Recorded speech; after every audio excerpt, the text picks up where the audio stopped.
que não faz muito tempo que a gente teve, tá? Então, nós vimos sobre os revestimentos e trocas gasosas. Nós vimos sobre a epiderme, que ela é um tecido para evitar a desidratação e infecções. Nós vimos que ela pode ser de uma camada ou várias e que ela costuma ter estômatos, estruturas para promover a respiração e evapotranspiração, que seria a eliminação de água, certo? Vimos do arranjo da epiderme, que são células achatadas, bordas irregulares para ficarem mais presas entre si.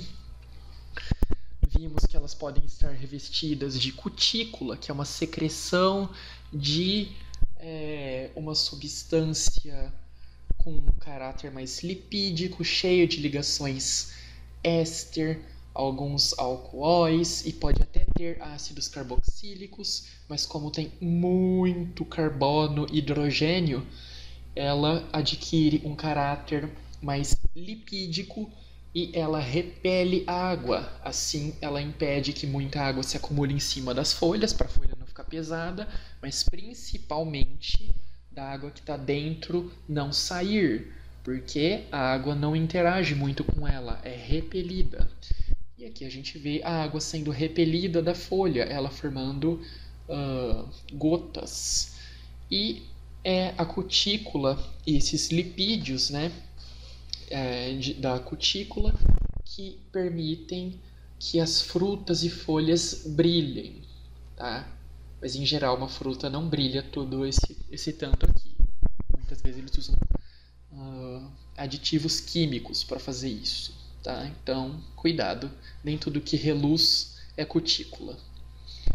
Vimos a composição, que ela pode estar em vários arranjos, etc. E vimos que a epiderme pode ter vários anexos, como regiões com tricomas, que são os pelos. E esses tricomas podem ser para evitar a desidratação, eles podem secretar óleos essenciais para atrair animais ou afugentar animais, certo? Muitas vezes esses óleos podem fazer as duas funções, então repele mosquitos, mas atrai abelhas, por exemplo. Pode ser que tenha óleos essenciais que façam isso, como lavanda, aloe vera, capim-limão, que tem aqueles cheiros bem fortes.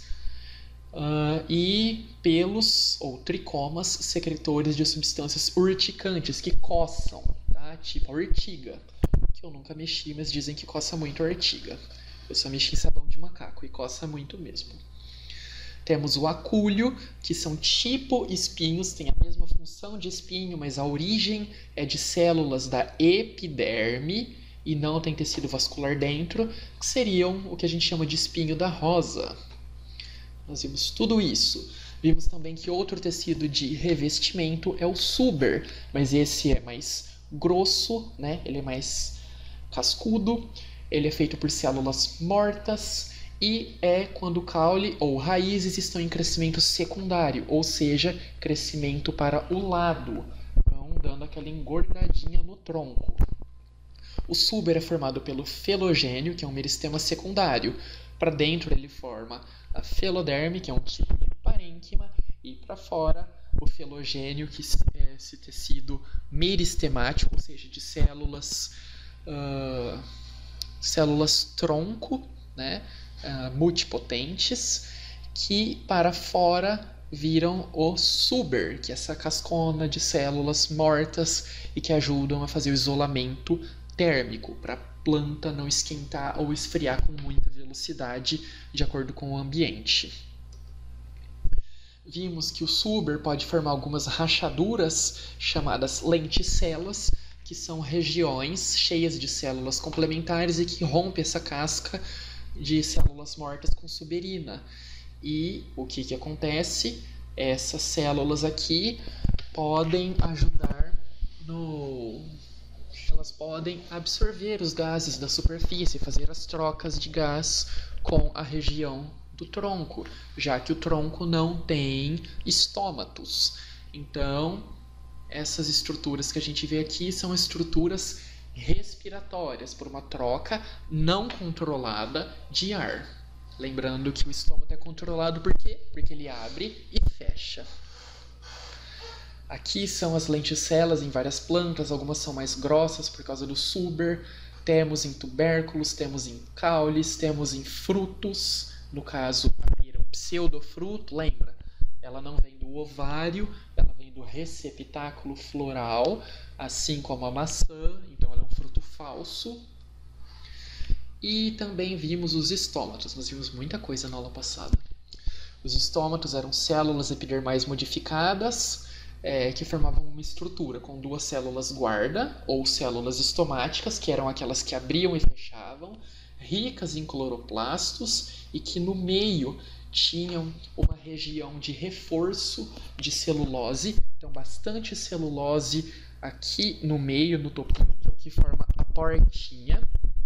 E do lado dela tem as células anexas ou células subsidiárias, que ajudam a manter o equilíbrio osmótico e modificar o equilíbrio osmótico dessas células quando é para elas abrirem ou fechar. Sendo que quando as células guarda abrem, forma uma abertura, tá? Não é uma célula, elas só abrem e formam um buraquinho lá, chamado ostíolo. E esse ostíolo, que é só o buraco, seria só a porta, dá para uma câmara subestomática, né? Uma abertura lá, um buraco cheio de ar. Esse ar passeia pelo parênquima clorofiliano lacunoso. Vimos que o estômato pode estar por cima da epiderme, tá? Na verdade, na epiderme de cima, pode estar na epiderme de baixo, ou pode estar, dependendo da planta, na epiderme de cima e de baixo. Certo? Aqui nós temos as células guardas abertas, vemos o ostíolo aqui e uma câmara pequena. Aqui nós temos uma câmara maior, que aqui foi chamada de cripta, tudo significa a mesma coisa. E aqui nós temos estômatos em cima e embaixo. Então aqui dá para ver eles fechadinhos, bonitinhos, ó.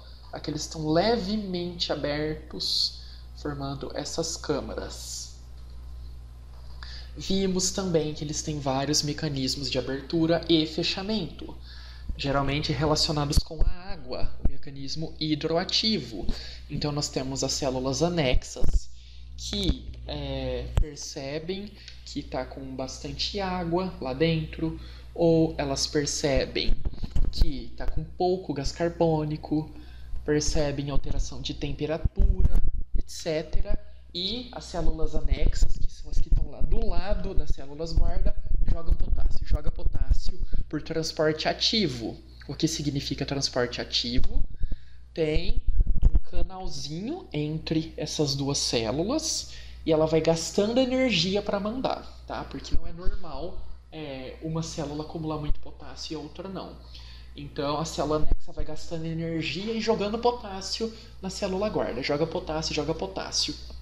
Junto com o potássio, o que vai? Por osmose.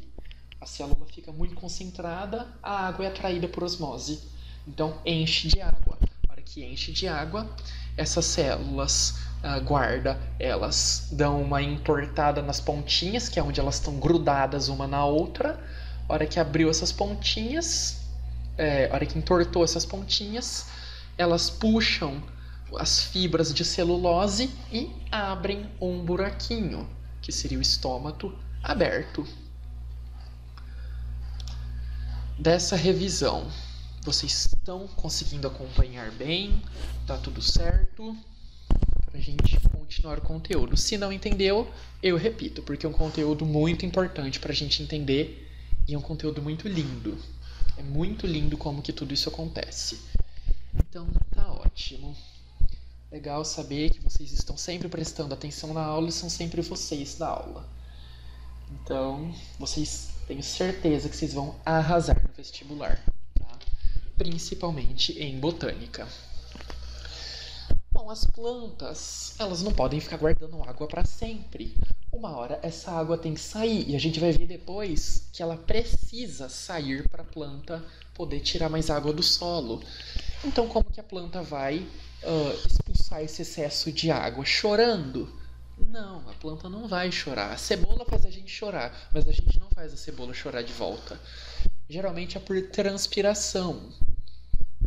Lembra um pouco o nosso suor, mas não é exatamente assim.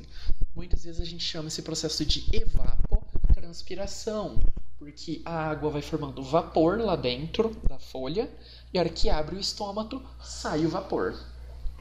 Então, como eu já dei esse spoiler, a gente tem a transpiração estomática. Estomática vem do estômago, não do estômago, tá bom? Do estômago. A água evapora do parênquima clorofiliano, tá? Ela sai das células, a hora que bate o sol, esquenta as células, ela sai das células e fica lá naquele espaço do parênquima lacunoso. Ela fica na câmara subestomática ou cripta. E é normal, tá? É normal ter essa evaporação de água lá dentro. E quando o estômago abre, a água sai, né? A água vai do meio que ela está mais concentrada para o meio que ela está menos. Geralmente, dentro da folha vai ter muito mais água do que no ambiente externo. Pense em Ribeirão Preto, que a nossa umidade fica 12%. Dentro da planta vai ter muito mais água, então ela abre, sai um pouquinho de vapor, certo? Mas essa não é a única forma de transpiração. Lembra que eu falei que a cutícula era para impedir a transpiração, por isso que ela é impermeável? Só que essa cutícula ela não pode ser muito grossa, senão ela vai cobrir a região do estômago e a planta vai morrer asfixiada. Então ela tem que ser um pouquinho mais fina. Como essa cutícula, né, a planta tem que equilibrar, para ela manter viva, ela tem que respirar. Então ela tem que aceitar que ela vai perder um pouco de água. A cutícula é um pouquinho mais fina, né, do que seria o ideal para ela não perder nada de água. Então, uma pequena, muito pequena, tá, quantidade de água consegue atravessar sim a cutícula e evapora. Então, esquenta a folha, a cutícula fica quente, né? Aquela camada de cera que tem em cima fica quente, um pouquinho de água que tem lá dentro vai escapar. Mas é tipo assim, a transpiração cuticular, ela representa, não sei, 5% da transpiração da planta. Os outros 95% é pelos estômatos, porque a cutícula ela é satisfatoriamente boa. E essa perda de água, ela ocorre por difusão. Então, aonde tem mais vapor, envia o vapor para onde tem menos, certo? Tanto na transpiração estomática quanto pela cuticular. E ajuda na regulação térmica, igual ao nosso suor. Quando a gente corre, a gente começa a esquentar por dentro e começa a transpirar. Bate o ar e, conforme a água vai evaporando, vai resfriando a nossa pele, certo? E, além disso, a transpiração estimula a movimentação da seiva bruta. Então, a absorção da água depende da transpiração.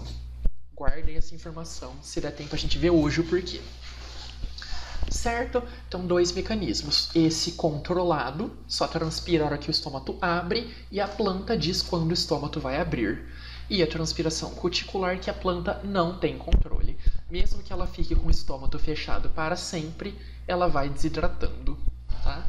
E se ela não receber mais água para beber, ela morre, tá? Ela seca. Então aqui ó, nós temos a transpiração cuticular, porque tem a cutícula, mas uma gotinha ou outra escapa, certo? E a estomática. Aqui nós temos uma planta que só tem um estômago na epiderme inferior. Então provavelmente é uma planta que fica muito no sol e num lugar que não tem tanta água assim. Então ela não pode perder água sem parar. Então ela vai perdendo por baixo da folha, onde não pega sol. Por quê? A parte de cima da folha vai estar mais quente, porque bate o sol direto. E a hora que abrisse o estômago, a água ia evaporar de uma vez, tá? Porque pode ser que sobre um pouquinho de água líquida lá, né? As gotinhas podem ir condensando. Então, se abrisse, o calor ia fazer evaporar de uma vez. Como está embaixo, só o que já está em vapor sai. A gente não vê pingando de um estômago, certo? Então, a água sai do xilema, vai para nutrir as células, porque a célula precisa de ter água, vai para os mecanismos celulares, então para fazer as reações, para fazer fotossíntese, gasta água, produz água, então toda a água gasta vem para cá, mas um pouco é produzida e sai pelo estômago, etc. Tá? Como que já dá pra gente provar que as plantas transpiram? Como que a gente prova isso? Temos alguns experimentos muito simples para fazer. Esse primeiro dá para vocês fazerem em casa. O resto eu acho que vocês não vão ter equipamento, né? Um pouquinho estranho se vocês tiverem uma balança super sensível ou um potômetro em casa. Mas vocês podem ter uma planta e um saquinho de mercado transparente. Se você pegar, envolve a planta com um saquinho de mercado e no caule dela você dá um nó para garantir que não é a água da terra que está evaporando, então você trancou a planta lá, deu um nó bem na parte de baixo. Depois de um tempo, aqui está escrito 30 minutos, você vai perceber que está começando a formar gotículas no plástico, né? Porque transpirou, o excesso de água condensa e pode pingar. É muito legal fazer aquelas estufas, aquelas mini estufas de vidro, sabe? Você põe um pouco de terra, tem que ter uma minhoca, tem que ter alguns animaizinhos lá. Você planta algumas plantas que ficam pequenininhas e fecha num vidro transparente e deixa lá no sol. Eu já ouvi falar de uma desse tipo de estufa que tá, acho que há 30 anos trancada. Por quê? A planta transpira a água bate no vidro, condensa, pinga de novo, molha a terra. E aí a planta fica se molhando. E aí, à noite, a planta não faz fotossíntese, né? Em geral, as plantas não fazem tanta fotossíntese à noite, elas fazem a respiração celular. Então, elas consomem oxigênio e liberam gás carbônico. E durante o dia, elas fazem bastante fotossíntese. Então, elas consomem gás carbônico e liberam oxigênio. E dessa forma, se estabelece um equilíbrio lá dentro. É preciso ter um pouquinho de animais, tipo tatuzinho de jardim, uma minhoca, para eles ajudarem na respiração também, produzir gás carbônico para a planta poder fazer bastante fotossíntese. Mas é possível, sim, e é muito legal fazer isso. Eu já tive um em casa, só que o meu cresceu muito lodo, sabe? Em volta das paredes, aí escureceu, ficou feio, mas é bem legal. Um segundo experimento. Você molha uma planta, você envolve o vaso dela com papel alumínio para nenhuma gotinha de água escapar, põe em cima de uma balança muito precisa e depois de 30 minutos você vai ver que a planta ficou mais leve. A planta fez exercício aeróbio? A planta queimou calorias? Não. Essa redução em massa é principalmente por causa da perda de água, tá? Claro que um pouco de oxigênio ela incorpora, ou ela libera, incorpora gás carbônico, mas o principal contribuinte é a água, até porque aqui são 30 minutos, não dá tempo da planta produzir muita coisa. E esse outro experimento chamado potômetro. Você põe aqui um vidro que tem riscadinho quantos ml de água tem. Você corta uma planta e enfia lá, tipo uma rosa. Quando a gente corta a rosa para as pessoas vendem, etc. Você enfia a planta lá, veda, é claro, para não escapar água, e deixa aqui a água num nível certo, ok? E você tem que tentar impedir que a água escape aqui por cima também. Depois de um tempo, você vai perceber que essa água foi para baixo, diminuiu. Por quê? Porque a planta chupou e soltou. Aí vocês podem me perguntar, mas você não cortou o caule? Essa planta não tem mais raiz, como que ela absorve água? Pelo xilema dá para absorver água também, tá? Então o xilema dela está exposto, você cortou ela. O tecido que puxa a água está exposto. Então, por efeitos que a gente vai ver na próxima aula de capilaridade, pressão positiva, etc., adesão, coesão, vocês vão ver que a planta consegue puxar água mesmo sem a raiz. Mas é claro que é muito, muito, muito menos eficiente. Então a planta vai morrer, tá? Ela vai conseguir puxar um pouquinho de água, por isso que as rosas ficam vivas alguns dias e depois morre, porque não é o suficiente para a planta se manter viva. E aqui temos a curva de fechamento estomático. Assim que você arranca uma folha, tá? Então esse é o experimento. Você tem uma balança muito precisa, você arranca uma folha e põe nessa balança precisa. o que vai acontecer? O peso da folha vai começar a diminuir muito rápido. Tá vendo? Ó, que aqui tá bem rápido diminuindo o peso dela. Por quê? Porque o estômago dela ainda abre e fecha. Ela não percebeu que ela foi arrancada.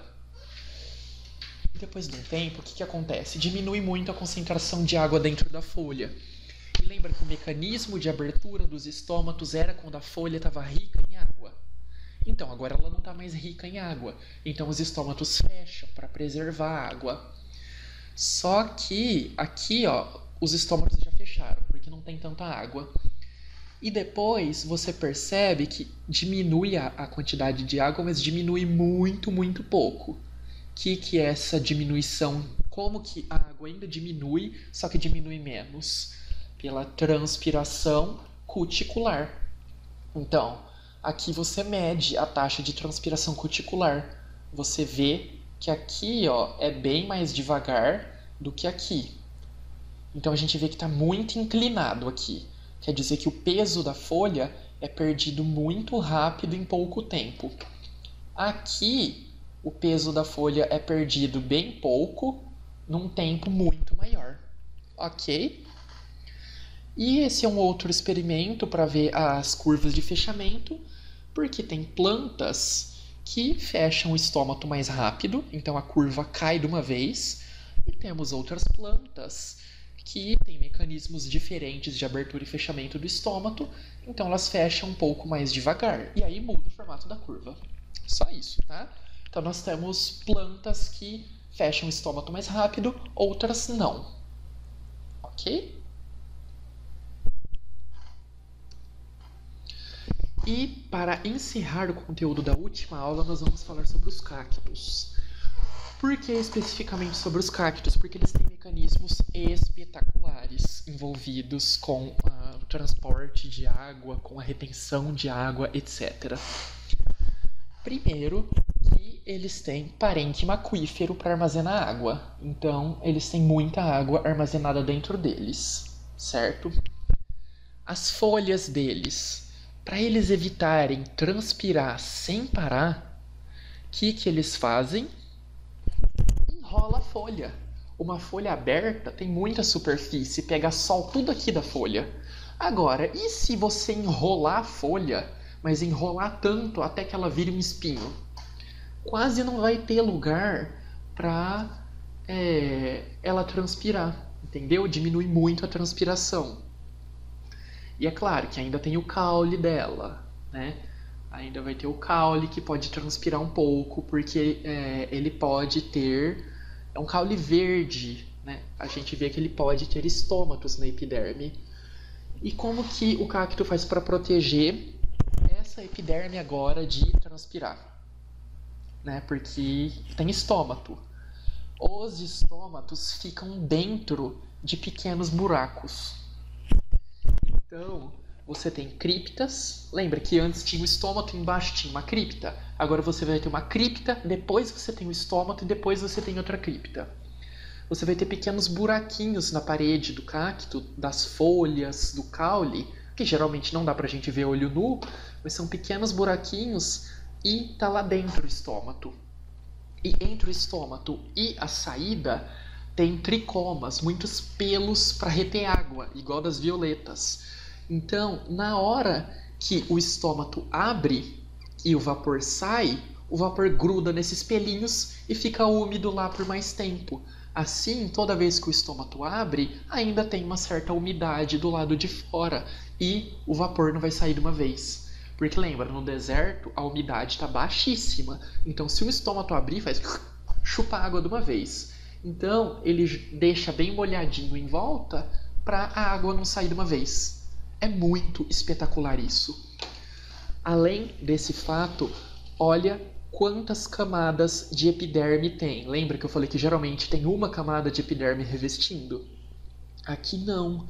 Aqui o cacto ele vai ter várias camadas. Aqui está mostrando 4 ou 5. Por quê? Para ficar mais difícil da água que está lá no xilema sair.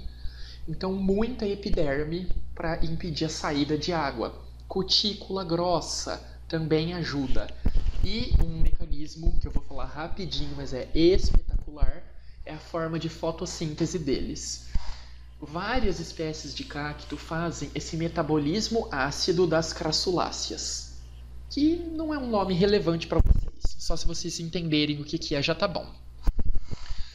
Para a planta fazer fotossíntese, ela tem que ter bastante gás carbônico, certo?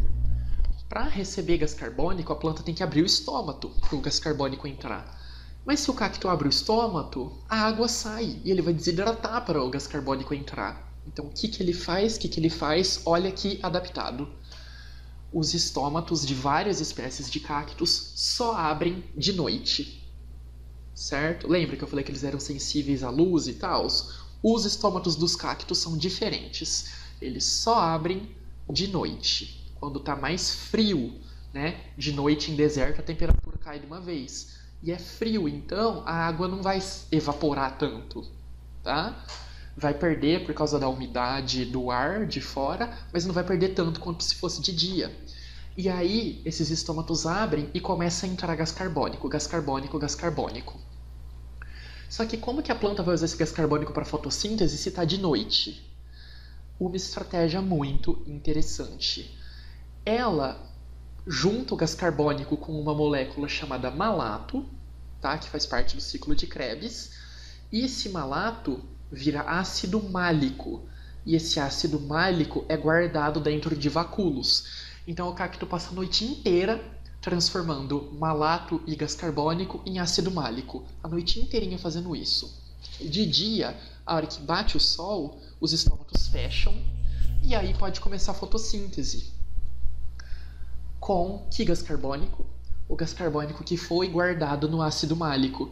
Então sai e libera malato e libera gás carbônico. E o gás carbônico que é liberado dentro da planta vai para dentro dos tilacoides. Lembra? Tilacoide é um grupo de cloroplastos, certo? Então, cloroplasto é a organela que tem clorofila, onde acontece a fotossíntese. Vários cloroplastos viram uma estrutura chamada tilacoide. Tá?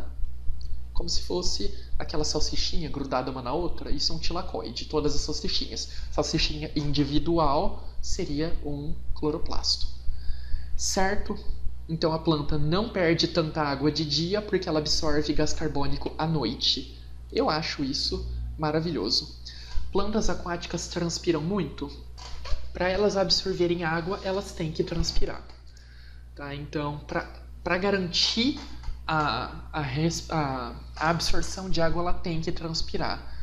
Elas podem transpirar muito. Eu não quero dizer necessariamente que elas vão, mas elas podem transpirar demais. Por quê? Porque elas têm muita água lá. Elas têm água o tempo inteiro. E provavelmente elas transpiram bastante, devido ao fato que se você tira uma planta aquática da água, em pouquinho tempo ela morre. Tá? Então provavelmente elas têm pouquinha cutícula. Para elas não tem problema transpirar. E para que elas vão gastar energia fazendo um super controle da transpiração se ela tem água à vontade? Tá? Agora vamos para a nossa próxima aula, que é transporte e sustentação. Então, como é que as plantas fazem o transporte de nutrientes? Elas chamam táxi para vir no nutriente? Como é que elas se sustentam? Elas se seguram por muletas? Eu acho que não. Vamos começar pelo transporte. O transporte é feito pelo xilema ou lenho. É a mesma coisa, tá? Xilema e lenho é o mesmo tecido. E esse tecido transporta a seiva bruta, mas que é melhor chamar de seiva inorgânica, das raízes até nas folhas. Tá? O que tem na seiva bruta ou inorgânica? Temos o que tinha na terra. Então, água, sais minerais, então ferro, zinco, nitritos, o oxigênio que ela absorveu da raiz, porque lembra que na terra também tem oxigênio no meio. Para ela absorver água, ela tem que puxar um pouquinho de oxigênio junto. Tá? Então pode ter um pouquinho de oxigênio lá dentro, etc. E o xilema, ele tem vasos com bastante lignina, tá? Então eles ajudam na sustentação também. O xilema, ele ajuda na resistência da planta. Uma boa parte da madeira é constituída pelo xilema. certo? E a gente já viu várias vezes que o xilema fica mais interno. Então, esses buracos grandes e rosados aqui desse X são o xilema, ó, X de xilema. Não coloriram propositalmente. Ele fica, em algumas plantas, ele fica nesse formato de X mesmo. E o floema são vasinhos menores, tudo protegido dentro do câmbio vascular, tá? Então aqui a gente tem o câmbio que para dentro, aqui a gente vai ter o câmbio que para dentro produz células diferenciadas em xilema e para fora produz células diferenciadas em floema. Aqui, contornando o X, a gente vai ter o câmbio, tá? Aquele tecido meristemático. Então, célula foi para dentro, vira xilema. Para dentro, que eu digo, mais interno no caule. Ou raiz. Foi para fora, vira floema. O xilema é composto pelos vasos lenhosos, pelo parênquima lenhoso e fibras do esclerênquima. As fibras do esclerênquima são tecido de sustentação. Tá? Então ele ajuda na composição do xilema. Os vasos lenhosos, que fazem mesmo a função de transporte, são células mortas. Então, inicialmente são células vivas, tá? Não tem como ela já nascer morta. É uma célula viva e ela tem a parede de fora de celulose, como as demais, mas ela começa a jogar mais celulose de dentro para fora. E depois ela começa a jogar muita lignina, que é essa molécula aqui, tá? E ela vai se ligando em várias e formando uma cadeia disso, que dá uma estrutura impermeável para a água não escapar do vaso, né? A água tem que sair nos pontos específicos, não pode a água se perder em qualquer lugar. E para dar um pouquinho de resistência, certo? Só que depois que vai depositando muita lignina, não vai valer a pena você deixar a água passando por dentro da célula. Por quê? A água teria que entrar no citoplasma, bater em todas as proteínas do citoplasma, interagir com os açúcares, etc., até chegar na próxima célula. Então, qual que foi a estratégia que as plantas desenvolveram? Depois que essa célula do vaso lenhoso está desenvolvida, ela morre e deixa essa casca de lignina, tá? São microscópicas. Eu digo casca, mas é microscópica, tá? E se a célula não tem citoplasma nem núcleo, a água pode passar muito mais rápido, porque ela só vai ter que interagir com a lignina da parede. Não vai ter estruturas lá dentro que consomem água. Não, a célula está vazia. É um canudo de madeira, tá? Que a água vai passando. E tem alguns orifícios. A célula de baixo e a célula de cima, elas têm buracos. Então, como se fossem macarrões. Sabe aqueles macarrão que tem um furo? Eu não lembro o nome desse macarrão. Mas tem aquele macarrão que tem um furo dentro. É a mesma coisa que uma célula do xilema. Então, os furos conectam-se entre si e a água passa de uma vez. E, lateralmente, pode ter alguns pontinhos com pouca lignina que a água pode escorrer lateralmente, tá? E pode ter células do xilema que conectam uma na outra lateralmente. Forma uma tubulação. É uma tubulação com vazio dentro, tá? Só tem água. Aqui, mais detalhado nas células. O que compõe os vasos lenhosos? Esses vasos lenhosos, que foi o que a gente viu até agora, esses tubos, eles são compostos por dois tipos de células, ambas que morrem depois de um tempo. Os elementos dos vasos lenhosos, olha que nome bonito para dar para uma célula. Qual que é o nome da célula? Elemento do vaso lenhoso, né? Muito criativo. E é presente só nas angiospermas.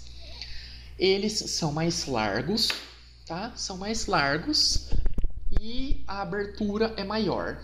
Então, é um tubo mais grosso. Aqui a gente vê os elementos do vaso. Alguns são mais retangulares, outros têm essas aberturas mais na diagonal, tipo em formato de cone. Tá? E eles vão ter algumas microperfurações nas laterais, chamadas pontuações, que é por onde a água vai escapando para molhar os tecidos. Essa água tem que sair uma hora, não adianta nada ser um tubo e só passar água, então tem que ter uns pequenos vazamentos lá, certo? E tem outras células chamadas traqueídeos, que são células mais finas e, em geral, compridas. Elas podem ter centímetros, vários centímetros, tá? Só que esses traqueídeos, eles não têm essas aberturas grandes nas extremidades. Eles só têm pontinhos em toda a extensão deles. Então, a água que vai passar para a próxima célula de traqueídeo também é pelos pontinhos. Passa um pouquinho mais devagar. E para preencher o espaço entre essas células, né, porque são todas células mortas, a gente tem o parênquima lenhoso, que é composto por células vivas e ajudam a reservar nutriente. Enquanto essas células ainda estão vivas, esse parênquima lenhoso pode dar um pouco de nutrientes para ela, até que elas morrem e esse parênquima fica lá de recheio entre esses canais, tá? Para um tubo não ficar batendo no outro. Então são dois tipos de célula. Temos também o floema ou liber, é a mesma coisa, floema e liber. E ele transporta a seiva orgânica ou seiva elaborada. Então a água chegou até na folha. Na folha vai ter fotossíntese, vai produzir açúcar, vai produzir proteínas, vai produzir hormônios, vai produzir lipídios, proteínas de defesa contra patógenos. E a raiz também merece ganhar um pouco de açúcar, pô, ela trabalha muito. Então o floema, ele leva os açúcares do topo para baixo, certo? Certinho? O xilema faz o transporte de baixo para cima e o floema de cima para baixo, com uma seiva rica em açúcares, uma seiva doce. E pelo que o floema é constituído? Pelos vasos liberianos, então alguns vasos, tem parênquima recheando também, e tem fibras do esclerênquima, que era para dar sustentação. As células do floema são células vivas, tá? Diferente do xilema, no floema as células estão vivas e são chamadas elementos do tubo crivado, tá? Ou célula do tubo crivado. Elas estão vivas nas pteridófitas e gimnospermas. Elas têm núcleo, vacúolo, elas estão metabolicamente ativas. Mas nas angiospermas tem o citoplasma, mas não tem núcleo. Tá? A célula está lá só parada, ela não consegue produzir nada novo. Ela só deixa um líquido lá dentro conectando uma célula com a outra. Entre uma célula do tubo crivado e outra, a gente vai ter a placa crivada. As células são fechadas, né? Tem a celulose fechando a parede celular. Mas vai ter alguns buraquinhos nessa placa crivada. E esses buraquinhos a gente pode chamar também de plasmodesmos. Então, tem um buraco na parede celular da célula de baixo e tem outro buraco exatamente no mesmo lugar na célula de cima. Os dois buracos, um encaixa no outro e forma uma mini conexão lá dentro, certo? E por dentro desses plasmodesmos é que a seiva elaborada passa. A gente, quando está vendo o tecido antes de se dividir, então o câmbio começa a se dividir. Tem uma célula-mãe, essa célula-mãe vai sofrer uma mitose e uma célula-mãe vai gerar duas células diferentes. Vai gerar uma célula do tubo crivado, que serve para o transporte, e vai gerar uma célula companheira. A célula companheira, ela é muito companheira mesmo da célula do tubo crivado. Ela está grudadinha no tubo crivado e ela se comunica com ele. Ela tem núcleo, ela tem mitocôndrias, cloroplastos, ela tem tudo. Então, ela produz alimentos e qualquer outra coisa que a célula do tubo crivado não consiga produzir. Então, ela produz e manda para ele, para manter essa célula viva. Porque essa célula não tem núcleo, ela não tem vacúolo, ela não tem nada. Então, quem alimenta essa célula é a célula companheira. tá? Então é como se ela fosse a cozinheira do refeitório de um hospital. Quem faz o serviço de cuidar do paciente é o médico. Mas o médico não vai sobreviver se não tiver ninguém dando comida para ele lá no hospital, tá? Claro que ele pode sair para comer, mas esse não é o caso. Não é o caso do exemplo. No exemplo, eles são todos trancados no hospital, não pode sair para comer. Então depende da cozinheira, tá? Então todos são igualmente importantes aqui, certo? Então é só a célula do tubo crivado que transporta, mas precisa de ter uma célula companheira para alimentar ela. Aqui a gente vê essas células aqui, ó. A gente vê uma célula companheira, tá vendo? Ó, bem fininha aqui. E os elementos do tubo crivado. A gente vê vários elementos do tubo crivado aqui, aqui. É meio difícil de enxergar, mas tem. E temos aqui algumas fibras e tecidos de esclerênquima, tá vendo? Aqui tem o esclerênquima de azul escuro, é o esclerênquima protegendo as células para dar sustentação, porque senão esses vasos iam quebrar facinho. Com o tempo, tem um determinado carboidrato que é do metabolismo dessas plantas que ele começa a se depositar na abertura dos plasmodesmos, que eram os buraquinhos que conectavam uma placa crivada na outra, lembra? Conforme vai depositando essa calose, cobre e tampa o buraquinho. Então, essas células do floema perdem a função dela e morrem. E aí, as plantas precisam sempre, com o tempo, estar produzindo novas células do floema, tá? Porque depois do tempo elas morrem e as do floema mortas não têm função. Elas precisam estar vivas para ter função, certo? E o que eu estou mostrando nessa imagem de microscópio aqui? Essa é a visão de cima. Então, olha a placa crivada com os plasmodesmos. Tá vendo? Vários buraquinhos aqui são as comunicações com a próxima célula. Ok? Dá tempo ainda da gente ver os tecidos de sustentação. Então, para sustentar a planta, não é sustentar no sentido de nutrir, é sustentar no sentido de manter. Então, manter firme. Nós temos dois tipos de tecido de sustentação e a gente já falou sobre eles. Um deles é o esclerênquima. Lembra que eu expliquei para vocês? Ele é composto de células mortas. Lembra? Esclerosado, já está uma célula velhinha, tá? Que morre. As paredes são bastante espessas, muito espessas, e tem lignina fazendo reforço para dar bastante firmeza nelas, tá? Por quê? Porque elas são só para estar sustentando. Ela está morta, é como se fosse um osso, só que morto, tá?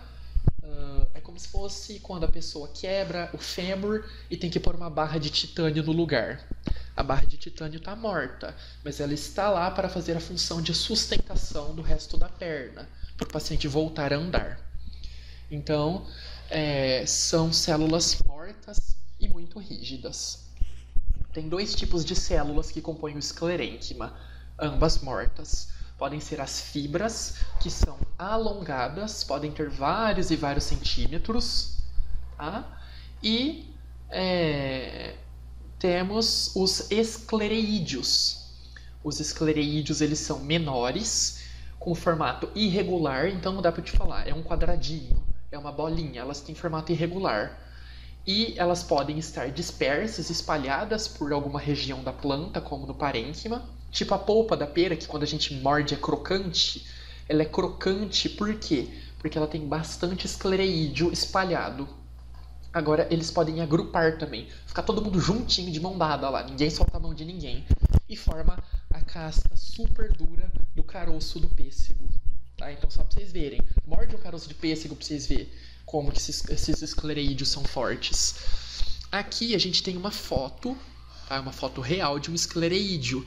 E olha aqui que formato bizarro que ele tem, esse no caso, formato de X, tá? Para dar sustentação às 4 direções que vem, assim. E ele está aqui sozinho, no meio do parênquima de uma folha. Então nós temos o parênquima palissádico, nós temos tricomas, nós temos aqui o parênquima lacunoso, dá pra ver que é uma folha, ó, tem até um estômato aqui. E no meio da folha tem o esclereídeo. Então, tipo folha de alface, que é crocante, tem esclerênquima nela, só que ele está espalhado. Então você vai mordendo, o que faz aquela crocância são as esclereídes. E as fibras, elas ficam mais no meio do xilema ou do floema. Lembra que eu tinha mostrado aqui, ó? Fibras são fibras do esclerênquima, é onde elas estão. E elas são bastante rígidas, com a parte de fora de celulose e a parte de dentro muito rica em lignina, tá? E se chamam fibras porque parece um fiozinho, uma fibra mesmo.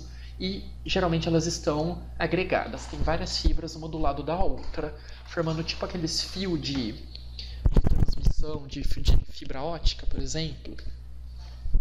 E o outro tecido de sustentação que nós temos é o colênquima. O colênquima, lembra que o xilema tinha células mortas e a gente viu que o esclerênquima tinha células mortas. Nós vimos que o floema tinha células vivas, então a gente vai ter um outro sistema de sustentação, olha que coincidência, também de células vivas. O colênquima era aquele tecido que se comparava mais à nossa cartilagem. Então, são células que são um pouco mais rígidas, mas nem tanto. Elas podem dobrar, elas são fortes e flexíveis. Tá? Tipo uma folha, quando você dobra a folha, a hora que você solta, ela volta na posição que estava sem ela ter quebrado. É claro que se você aperta com força, ela quebra. Mas se você segura levinho e solta, ela volta. Porque ela é rica em colênquima. Vara de marmelo, que os pais usavam antigamente para bater nas crianças. Por que aquelas varas envergavam, mas não quebrava? Porque elas são ricas em colênquima. Um tecido que dá firmeza, mas ainda dá uma flexibilidade. É um tecido feito de células do parênquima, são compridinhas e organizadas em feixe. Então tá tipo em fio, uma em cima da outra, como a gente vê aqui. Tá? Ó, tá vendo que aqui, ó, o xilema, aqui tá tendo floema e tem um pouco de colênquima em cima nas folhas, nas nervuras. E em algumas regiões das paredes, nos contatos entre as células do colênquima, elas têm um reforço de celulose. Tá vendo que forma tipo bolinhas aqui? São bastante celulose depositada entre duas células para elas se grudarem bastante para esse tecido ser forte. Então por isso que o tecido é forte ainda que vivo, porque células depositam celulose em excesso nas mesmas regiões uma na outra, e aí elas se juntam e ficam firmes. Certinho? Ficou alguma dúvida? Alguma curiosidade? Algum comentário? Se foi só isso, quinta provavelmente a gente não tem aula, tá? Porque eu vou estar trabalhando e eu acredito que não vai dar tempo de eu dar aula. Então, de momento não tem. Cactos morrem quando tomam muita chuva? Morrem, eles geralmente apodrecem, porque eles têm muito mecanismo para guardar água, e aí fica com muita umidade e prolifera fungo. É claro que se chover uma vez não vai morrer, porque, por exemplo, no deserto chove também, tá? Mas se você molhar muito, eles vão morrer sim. Porque eles não têm tanta capacidade de jogar água para fora, eles vão inchando e a terra fica úmida porque ele não absorve tão bem, prolifera fungo, pode vir um fungo parasita e matar ele.